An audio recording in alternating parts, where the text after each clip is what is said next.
এখানে টিসি এর মধ্যে যারা রেজিস্ট্রিকৃত আছেন, নিবন্ধিত আছেন, কোচিং বা প্লে সেন্টারকেও 2টি করে ক্রিকেট কিট ব্যাগ সরঞ্জাম প্রদান করা হচ্ছে। কাজেই তাদেরও সেন্টারের মধ্যে তাদেরও কিন্তু সবসময় যে ছেলে মেয়েদের প্রশিক্ষণ দেয়, আমি মনে করি এটাও একটা ভালো উদ্যোগ। এছাড়া ত্রিপুরা ক্রিকেট অ্যাসোসিয়েশনের যারা আওতাভুক্ত বিভিন্ন মহকুমা ক্রিকেট অ্যাসোসিয়েশনকে একটি করে বক্স নেট, স্ট্রেট নেট, ফুল ম্যাট, পিচ কাভার এবং বাউন্ডারি রোপ সহ বিভিন্ন যেসব মাঠের সরঞ্জাম সহ বিভিন্ন সিদ্ধান্ত ওনারা নিয়েছেন ক্রিকেট অ্যাসোসিয়েশন। আমাদের ত্রিপুরাতে প্রতিভার কিন্তু অভাব নেই, কিন্তু যদি তাদের এই ধরনের সরঞ্জাম দেওয়া যায়, ইনফ্রাস্ট্রাকচার যদি দেওয়া হয়, তাহলে আমার মনে হয় যে যেভাবে ত্রিপুরা ক্রিকেট অ্যাসোসিয়েশন বর্তমানে কাজ করছে, আর তার উপরে সবচেয়ে বড় জিনিস হচ্ছে ট্রান্সপারেন্সির মাধ্যমে ওনারা কাজটা করছে। কারণ এই ক্রিকেট অ্যাসোসিয়েশন নিয়ে অনেক কথা সংবাদপত্রের সবসময় হেডলাইন্সে থাকতো, সেখানে যে ইচ্ছা, যদি আমাকে জিজ্ঞেস করেন, আমার সবসময় একটা ইচ্ছে ছিল যে একটা মানে ট্রান্সপারেন্সির মাধ্যমে ওখানে যারা পরিচালনা করেছেন পরিচালনা কমিটি হোক, এবং আমি অনেক খবরাখবর নেই, অনেক আমার নজরও রয়েছে যে তারা ঠিকভাবে কাজ করছেন সেখানে। এবং আজকের এই ধরনের ক্লিপ যে বিতরণ নিঃসন্দেহে আগামী দিনের জাতীয় মানের যে আমাদের ছেলেমেয়েরা যেভাবে কাজ করছে সেই জায়গায় ওনারা পৌঁছবেন।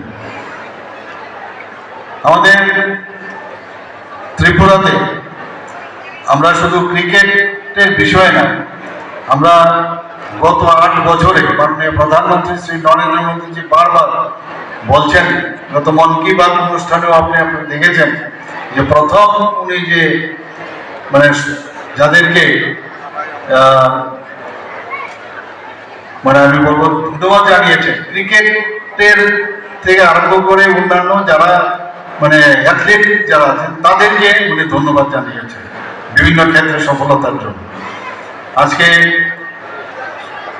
ত্রিপুরায় যে 8 বছর আমরা সরকার 8 বছর প্লাস চলছে, সেখানে সম্প্রতি ত্রিপুরা যে প্রায় 9টি সিনথেটিক টার্ফ ফুটবল আমরা তৈরি করেছি, আরো 2টি সিনথেটিক টার্ফ ফুটবল গ্রাউন্ড আমাদের ট্রাইবেল ওয়েলফেয়ার ডিপার্টমেন্ট থেকে সেখানে তৈরি করা হয়েছে। আরেকটির কাজ চলছে ধলাই জেলা, আমি সেখানেও গিয়েছিলাম, সেখানেও গঙ্গানগরে একটি সিনথেটিক টার্ফ ফুটবল গ্রাউন্ড করা হয়েছে। আমবাসায় আরেকটি সিনথেটিক টার্ফ ফুটবল গ্রাউন্ড নির্মাণ হচ্ছে। একটি সিনথেটিক হকি মাঠ, একটি সুইমিং পুলের কাজ সম্পন্ন হয়েছে। রাজ্যে 2টি সিনথেটিক অ্যাথলেটিক ট্র্যাকের কাজ অর্থাৎ পানি সাগরও হয়েছে, এবং বাদারঘাটেও অলরেডি সম্পন্ন হয়েছে। কৈলাসহর এবং উদয়পুরে 2টি মাল্টি পারপাস স্পোর্টস ইনডোর হল নির্মাণের কাজ চলছে। কাকরাবনেও সিনথেটিক ফুটবল তার বসানো হবে। এবং শুধু তাই নয়, বাদারঘাটে দশরথ দেব স্পোর্টস কমপ্লেক্সে 200 শয্যা বিশিষ্ট স্পোর্টস হোস্টেল নির্মাণের কাজ চলছে। কৈলাসহর ও উদয়পুরে 2টি 200 শয্যা বিশিষ্ট যুব আবাস তৈরির কাজ চলছে। আমাদের এখানে ভোলাগিরিতে আন্তর্জাতিক মানের সুইমিং পুল, প্রাকৃতিক ফুটবল মাঠ, মাল্টিপারপাস স্পোর্টস হলের বিভিন্ন যেসব সুবিধা প্রয়োজন সেই ধরনের ইনফ্রাস্ট্রাকচার আমাদের বাজেটের মধ্যে এবার রাখা হয়েছে। মুখ্যমন্ত্রী ক্রীড়া উন্নয়ন প্রকল্প, মুখ্যমন্ত্রী ক্রীড়া প্রতিভা অন্বেষণ ও মুখ্যমন্ত্রী ক্রীড়া প্রতিভা যে প্রকল্প আমাদের রয়েছে, সেটাকে সামনে রেখে আমরা বিভিন্ন যারা ক্রীড়াবিদরা আছেন তাদেরকে উৎসাহ প্রদানের জন্য আমরা পুরস্কৃত করেছি।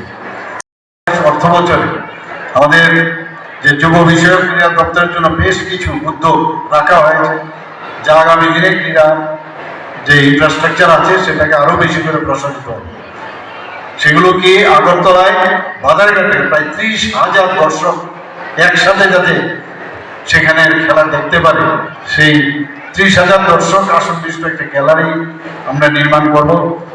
আগরতলা স্থিত নেতাজি সুভাষ আঞ্চলিক প্রশিক্ষণ কেন্দ্রে একটি স্পোর্টস হলের নির্মাণ আমরা করছি। সেখানে ব্লক, মহকুমা, জেলা ও রাজ্য স্তরে স্কুল ক্রীড়া প্রতিযোগিতা অনুষ্ঠিত হচ্ছে, এবং সেখানে এই যে প্রতিযোগিতা হচ্ছে তার মধ্যে যারা ট্যালেন্ট যারা আছেন তাদের ট্যালেন্ট সার্চ করা একটা প্রকল্প রাখা হয়েছে।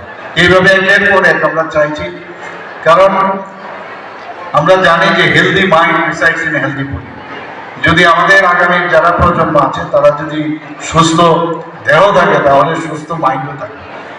আমরা চাই যে ত্রিপুরার ছেলেমেয়েরা, এবং আগেও কিন্তু ভালো ভালো প্রতিভাবান ক্রিকেটারই হোক বা অ্যাথলেটই হোক, সুইমারই হোক, জিমন্যাস্টিক্স তো আমাদের আছেই, বিভিন্ন খেলায় কিন্তু ত্রিপুরার খুব নামি দামি প্লেয়ার সর্বভারতীয় স্তরে আন্তর্জাতিক স্তরে নাম করেছে। আমরা চাই যে আমাদের যে বিভিন্ন যেসব আমাদের ইভেন্ট আছে সবকটাতে আমাদের ছেলেমেয়েরা নাম করুক, এবং আমরাও ত্রিপুরা সরকারও চাইছি প্লেয়ারদের জন্য কি কি আমরা সুযোগ সুবিধা আমরা আরো বাড়াতে পারি। মাননীয় প্রধানমন্ত্রীজির যে ইচ্ছা সেটা আমরা পূরণ করব, এবং বিকশিত ভারত 2047 যে হতে যাচ্ছে সেই 2047 বিকশিত ত্রিপুরা করার লক্ষ্যেও আমরা কাজ করছি। এখানে আবারও আমি আমাদের স্টেট ব্যাংক অফ ইন্ডিয়া এবং ত্রিপুরা ক্রিকেট অ্যাসোসিয়েশনকে আমি ধন্যবাদ দেবো এই ধরনের একটা আয়োজন এখানে রাখার জন্য। সবাইকে অসংখ্য ধন্যবাদ। নমস্কার, জয় হিন্দ, ভারত মাতা কি জয়।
বিভিন্ন সম্প্রদায়ে যখন রিপ্রেজেন্ট করে যে কোনো দেশেরই হোক, ভারতবর্ষের থেকে যখন বিশেষ করে যখন এই খেলায় অংশগ্রহণ করে তখন আমরা কিন্তু দেখতে পাই যে সমস্ত কিছু ভুলে, এই ধর্ম, ভাষা, জাতিগত বিভেদ ভুলে সবাই মিলে আমরা কিন্তু তখন সাপোর্ট করি যে উই আর অল ইন্ডিয়া। এই যে বিষয়টা সেটা কিন্তু আমরা দেখতে পাই, এবং এটাই কিন্তু ক্রিকেটারদের একটা বড় শক্তি। আমাদের ত্রিপুরাও কিন্তু ত্রিপুরার থেকে অনেক প্রতিভাবান ছেলে মেয়েরা এখন ভালো খেলছে। আমাদেরও অনেক আশা, অনেক সময় দুঃখ পাই যে এরকম আমাদের ছেলে মেয়েরা চান্স পাচ্ছে না বড় যে ফরম্যাটের খেলাগুলোতে, কিন্তু সময়ই কথা বলবে। এখন যেভাবে cricket association, Tripura cricket association যেভাবে কাজ করছে, এবং আমি নিশ্চিত যে আগামী দিন ত্রিপুরার থেকে যে প্লেয়ার আজকে ভারতের রিপ্রেজেন্টেটিভ হয়ে তারা আগামী দিন খেলায় অংশগ্রহণ করবে। আজকে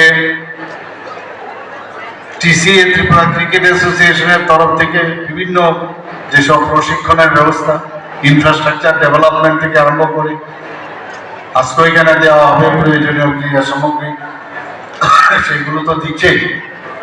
পাশাপাশি তাদের আরো বেশি নজরদারি যে প্রপারলি তারা সেই ট্রেনিংটা পাচ্ছে কিনা, নিয়মিত আসছে কিনা, যারা কোচ বা অন্যান্য এলাইড যারা স্টাফরা আছেন প্রপারলি তারা সেই কাজটা করছেন কিনা, তার দিকে আমরা যদি নজর আমরা দেই তাহলে আরো বেশি করে আমরা প্লেয়ার আমরা কিন্তু ত্রিপুরার থেকে পেতে পারি।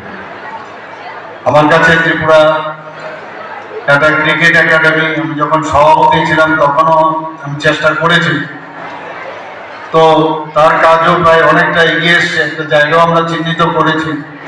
তো সেটার বিষয়ে আমাদের সরকারের তরফ থেকেও তাদেরকে আমি রেভিনিউ ডিপার্টমেন্টকে আমি বলেছি এই বিষয়টা দেখার জন্য।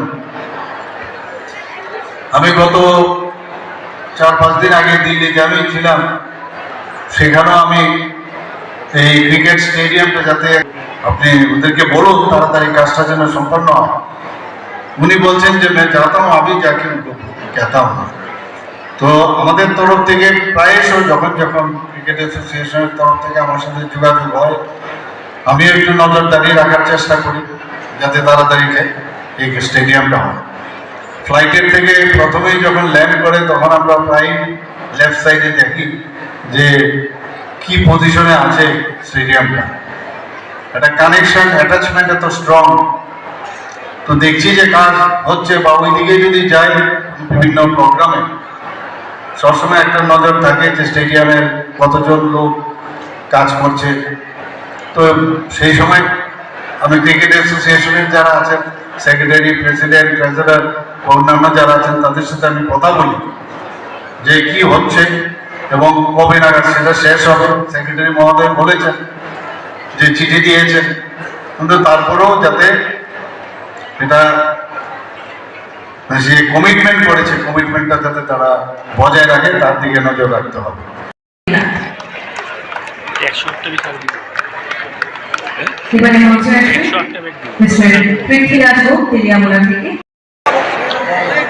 ত্রিপুরা ক্রিকেট অ্যাসোসিয়েশনের মাননীয় সভাপতি শ্রী তপন লোধ মহোদয় উপহার তুলে দিচ্ছেন আমাদের maximum matches.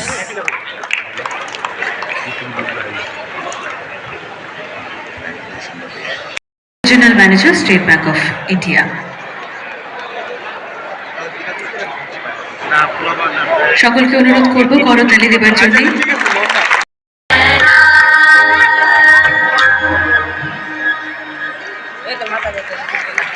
আন্তরিক ধন্যবাদ জানাবো সঙ্গীত ভবনের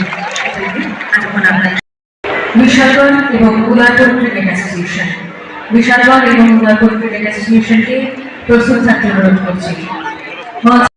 মেম্বার শ্রী সানি সাহা মহোদয়কে উপহারটি তুলে দেবার জন্য Shri Sunny Saha, apex council invite.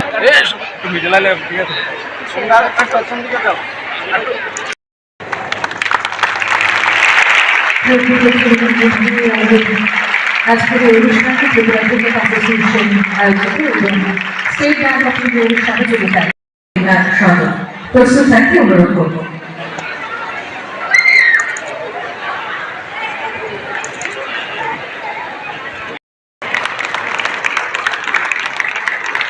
প্রস্তুত থাকতে অনুরোধ করব মিস্টার পৃথ্বীরাজ গোপ তেলিয়ামোড়া থেকে এবং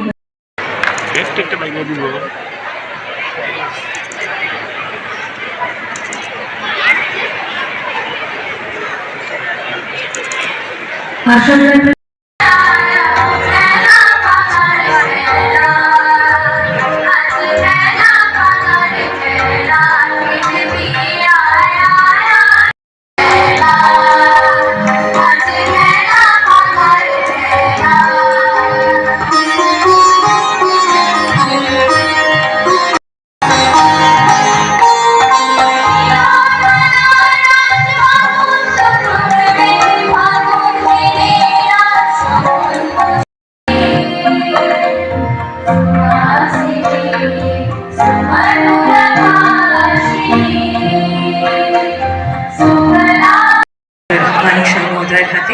এবং উপহারটি তুলে দেওয়ার জন্য অনুরোধ করব ত্রিপুরা ক্রিকেট অ্যাসোসিয়েশনের মাননীয় সভাপতি শ্রী তপন লোধ মহোদয়কে।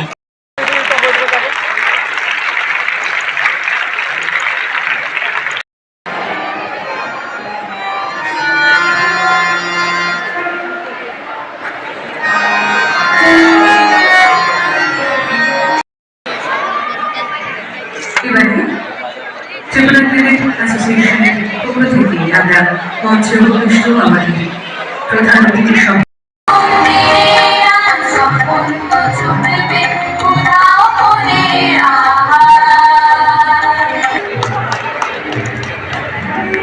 এবারে তারপর মিস্টার রাজীব দেবনাথ সদর স্টেট ব্যাংক অফ ইন্ডিয়ার অ্যাসিস্ট্যান্ট জেনারেল ম্যানেজার শ্রী কোইজাম রবি কুমার সিং মহোদয়কে।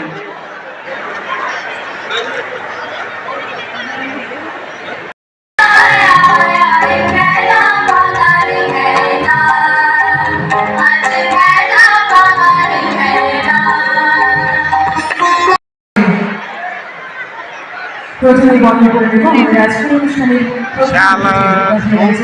মুখ্যমন্ত্রী ডক্টর মানব সাহা।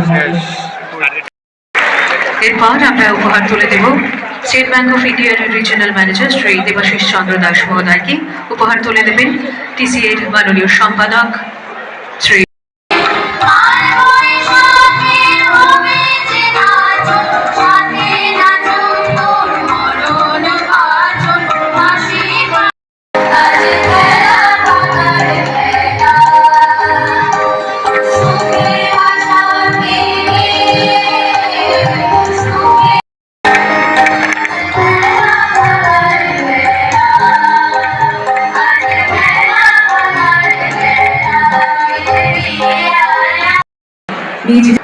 তাদেরকে অনুরোধ করেছেন যে আপনারা